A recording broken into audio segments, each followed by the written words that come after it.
But let's move into the next segment, and it's our favorite weekly segment here on the Fast Break Podcast. We call it Wet Boys, where we talk about the soggiest of shooters, the moistest of men's, the dampest of dudes. This is Wet Boys, where we give praise to the guys who absolutely went off in the past week. They had historic performances, crazy stat lines, or just did some stupid shit.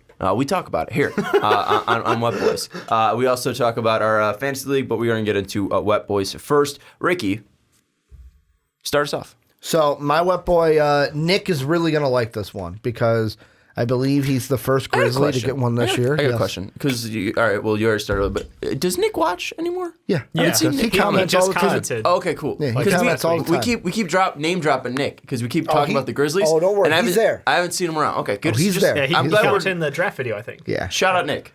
Double shout out. Because he commented before the mock draft, I mentioned him where he said that Precious better be in the top 10 because I said he would be upset with Dave and I because you were the only one that... Did you have Precious in the top 10? I did. But you have a Grizzly? Yes, I do. And it's Triple J. Nice. Shout out Nick. Like, Triple J has been going off this week. And because Sean and Dave like this is the first time my wet boy falls into this category, he won 2 out of 3 games this week. So, hey, he's winning games. And one he of them... played 4 games. Did he? Yep. I thought we were... Oh, okay. I wasn't sure if the 7th was included. It is. He was 2-2 in those games. He lost that other game. 500. I mean, he beat the Warriors, but he beat the Suns. Hey. And he put 43 points up against the Milwaukee Bucks. So Triple J, the wettest of boys for me this week. David. I mean, James Harden. I'm just going to say James Harden is the most James Harden. Here we go again on my own. The weirdest thing about his week is he started off such a horrible shooting week. 3 of 17 against Phoenix. From 3. And then, from 3. And then 3 of 10 from 3 against Sacramento. But then he just goes 10 of 18 and 10 of 15. Back-to-back 10 made 3 games. 30 points off of threes. Just insane. Well, and I just want to clarify, too, that that he wasn't just taking 17 shots a game because it's James Harden. True. So, he was just taking 17 threes a game. Yeah, but he is the first player since Steph Curry to drop 2 back-to-back 10 made 3-point games. Just insane. Why stop there? In the first 25 games, he has 5 50-point games. Yeah, I mean, he's what the fuck? He's good at basketball, and you should all feel ashamed at yourselves. Yeah, back-to-back weeks for James Harden. Give the wet boy. I gave him one last week. He's not just good at basketball. Sarah Spain said something 2 weeks ago about James Harden that made me go, oh, I get it. With the double step back that I hate and I still hate. The legal double step back. He was like, well, they say you get 2 steps. No one said it had to be forward.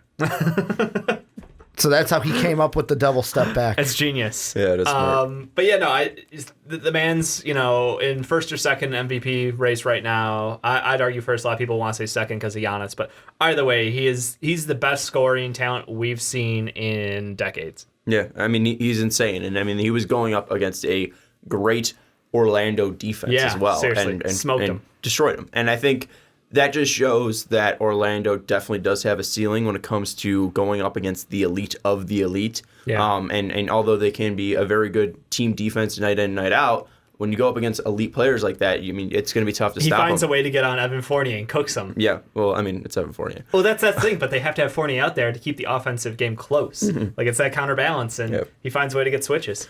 James Harden now leader in the clubhouse. He is the first player to get to 3 wet boys this year, and I want to make sure I'm wrong because we just got news in that someone just tied him. Oh, breaking news, Sean. It's Luka Doncic. Luka Doncic with his 3rd wet boy as well. Luka had one back on November 2nd. He also had one on November 23rd. Shocker, Dave gave them to him. And I am giving him one this week as well. Luka coming in hot, 31 points per game in 3 games, 9 assists in 3 games, and 8 rebounds in 3 games. Again, that's averaging. He's averaging 31, 9, and 8 in the last 3 games. 51% from the field and 33.3% from 3. Not great from 3, but he was fantastic. And I think what went most viral, and not even his 42-point triple-double, which I think is his 3rd 30-point triple-double of this season, which is insane for a 22-year-old.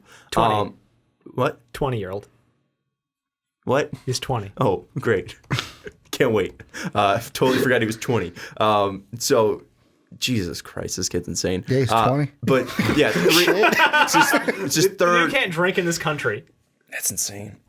Almost there. End of February he can. That's several months away. But what more it's viral closer than was you think. That's 2 months away. Yeah, That's closer several. than you think. oh my God, he's insane. He's 20. It's insane. But what more viral was him speaking Spanish to the Mexican crowd. And I love how people were shocked. It's like he spent his time he was fucking played for what's it called, Real Madrid In like Spain. It's in Spanish in There's Spain. a different Spanish, but yeah, different dialect. Yeah, but did you love the Blake Griffin after? Yeah, hola Mexico. That is exactly what I would do too, Blake. But yeah, no, Luka was insane, and Luka deserves all the love. And I want to talk about this because you had James Harden. Yeah. I had Luka Doncic. Some people are now kind of turning on Luka because people are kind of sick of him, and he's kind of getting this weird rub when everyone's like, "Oh, if you like Luka Doncic but hate James Harden, like what the fuck are you doing?" And then people are talking like, "Oh, Luka's going to average a triple double, but you guys were clowning on Russ when he did it, and Luka's doing it the same way." I think the biggest reason why I personally like what Luka is doing more than what Russ is doing is the fact that he's 20. And it's insane that a 20-year-old is doing this shit and looks like he's 27. It's not the fact that he's doing he's averaging a triple-double or close to a triple-double. With 30 points a game. Yeah, with 30 points a game. It's not the fact that he's doing it in possibly a maligned way of going to the of slowly attacking offenses. It's the fact that he's fucking 20 years old. Like, this kid is so young and dominating the league. That is the insane shit about this. Russ was doing it when he was in his prime. James Harden's currently doing it in his prime. Luka isn't even near his prime yet. He might be, because maybe he's just like Benjamin Button and he's actually like 38 right now, but this is insane what he's doing. Well, I mean, it could be like we were talking to Jake the other day, and he said that he thinks that like prime has kind of moved, where it's not no longer like, oh, 27, 28, that's your prime. Maybe with Luka, I'm not saying that this is his prime, but like because of how he was playing overseas, that kind of helped him to where maybe his prime is going to be sooner than a lot of the other guys that go through college that 1 year and then come to the NBA. How long does his prime last then? I mean, is he going to be How in his long prime you until got? 33? Is he have a 14-year prime? I mean, I can't wait and see what this kid's going to do. Exactly. And I also want to take a little bit of a victory lap as well, because in my paid fantasy league, not our one that we're going to get to in a second, last year I traded Russ in a keeper league. So I got to, Russ was a keeper on my team that I picked up because I picked up midway through the season. I'm still in last place right now. It doesn't really matter, but this is the only victory I have. I traded Russ for Luka.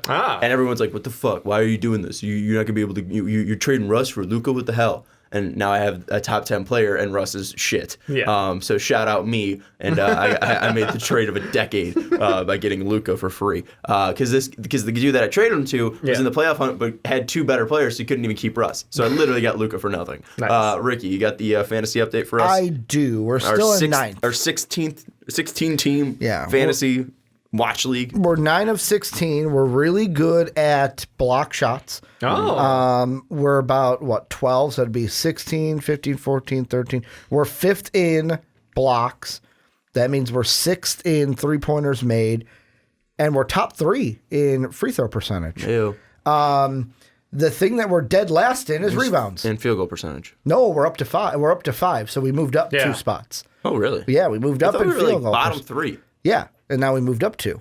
We got better. Oh, okay. It got better. Only 2 spots. I thought you said we went from bottom 3 all the way so up to we 5. weren't. So how the points are? It was a 3. Now we're to 5. So we moved 2 Got it. spots up. Nice. But rebounds were dead last. Yep. And We've tried to address it. and the thing that I just wanted to bring up is our rebounds are at 1,133 on the year. The team above us is at 1,160. Okay, So we're at almost 30 behind. rebounds behind. Okay. And the leader in the clubhouse is Sam, our patron, who has 1,724 Just rebounds. a couple more than us. Does he have Drummond? I know he was shopping Lowry Markkinen. Fuck Marketed. His Markkanen leading sucks. rebounders, he's got Shea averages 5 a game, Chris Mid 5 a game, Jimmy Butler almost 7 a game, Yeah. Siakam 8 a game, He's got a good team. Zubac 6.7 a game, Kaminsky 5.3, Lowry Markkinen 6.6, Jared Allen 10.5. That'd helpful. And then he's got 5.3 from Harrison Barnes and 5.8 from Marooks Morris.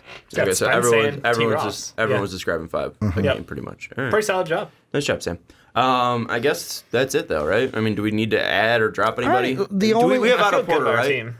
Let me see last Do 7. Did we drop him? Do we still have Otto Porter? No, we dropped him. dropped him Okay, last just make week. it sure because Yeah. now he's going to be reevaluated. Yeah, we dropped 4 him. weeks. So I just want to We make sure. dropped him last week Good. for who do we pick up? Was it Jakob Poeltl? We picked up. How's Jakob doing? In the last 7, Jakob Poeltl has gotten us. He's shooting 66% from the field, so maybe that's why that rose. Yeah. But only 3 boards this week. That's pretty awful for a big man. So the boards. Let's Board see. man, hard to find. Let's see who's out there. Got to pay board man. Boardman gets paid, Dave. Let's see. I'm gonna look last 7. So these are guys that have been. I mean, clearly just grab Pirtle- Boban. I mean, Pirtle- Boban's averaging 16 in the last 7. So. Pirtle on December 3rd grabbed 15 boards. What? That was a while back. Yeah. Pirtle on December 3rd. Yeah. I mean, that was 3 games ago. I mean, last 7. Is it Last 7 days. Yeah, so I mean, No, games. It's last 7 games. last 7 games? Yeah. So Boban's averaging 16 because he has 1. It says One it game. here that he's averaging 7 boards a game. You sure that's right? That's what I did. I'll look at it one more time. Let's see. My On team. Basketball Reference, it has 7. It's Yeah. 15, 3, and 3. I click here. I go last 7. It changes it. And Good content, people. that's a 3.0, is it not? That's a 3.0. Okay, so then 3.0. it has to be the last 7 days because Yeah. he's played on the 12th and 6th and grabbed 3 boards in that one. Okay. Yeah. So it's the last I'm 7 not days. too worried about him because he in his last 7 games he's grabbed 7 If boards per game. So I if think we we're fine. move it up the last month, he's at Yeah. 7.1. All right, let's keep him. All right, that's gonna do it though for fantasy, right? We don't need any moves. I Yeah, mean, no, I'm not touching shit. unless you want to make a trade, because No one wants to trade with us. I'm just saying. They're too like, afraid. They know we're gonna the win. only person that we got to trade, and maybe we seek this out instead of us waiting for someone to come, is Brook Lopez, because he hasn't been doing He's that slumping a little. well. That's probably the only move we think about making. He But got- we don't he have got to decide cooked that by right your now. guy. No, I know. Yeah. by Jaren Jackson. Yeah. Also, why didn't we talk about that game last night? That was insane. His 10-point 3-point performance, Jaren Jackson. Yeah. I mean, his shot is so ugly. Yet he was We talked drilling about this, threes. though. We talked about this in draft time, where I remember trying to convince, I think it was you. You were the lowest on him because you're Was like, I remember going up to the draft. You're like, he has like rudimentary offensive skills, and that shot won't translate. And I was like, it goes in though. Like it doesn't matter how good it looks. It goes in. He reminded It's me. like Bizarro Lonzo conversation. I was you know? getting shades of because I remember that. The reason I was low on him is I was getting shades of like, was it Diamond Stone, who was the Maryland kid a couple years ago, where it's like everyone thought he was going to be great, and then he got to the NBA and he was not. No, yeah, Jaren Jackson Jr. I loved him as a prospect. I mean, that was. Michigan State. But he had a sequence and that we saw last night that was just him just being a fucking monster, He had offensively, 7 defensively. threes in the third quarter. It was insane. I mean, he's just phenomenal coming out party for him, and that was without having John Morant out there. Mm-hmm. Yeah. So, I mean, spotlight on him. It was something too that I remember his shot. I think he's worked on a shot since, but it kind of reminded me of when I was in 8th grade pushing the ball with 2 hands. Like it was not clean coming off his hands, but it was. Yeah, it's he not was quite just, Joakim Noah bad, he but was it's not swishing good. Yeah. Like it was insane. So I mean, hey, if it's not broke, don't fix it. Exactly. But, shout out to Jaren Jackson Jr. Not a shout out to Brook Lopez because you're trash in our fucking fantasy team. He And got us 10 points and 10 boards. okay, all right, I'll take it back. He got cooked defensively, but Shout out, soft shout out to Brook Lopez. That's soft. Give us some more, but Yeah. big shout out to Jaren Jackson Jr., James Harden, and Luka Doncic because those are our wet boys.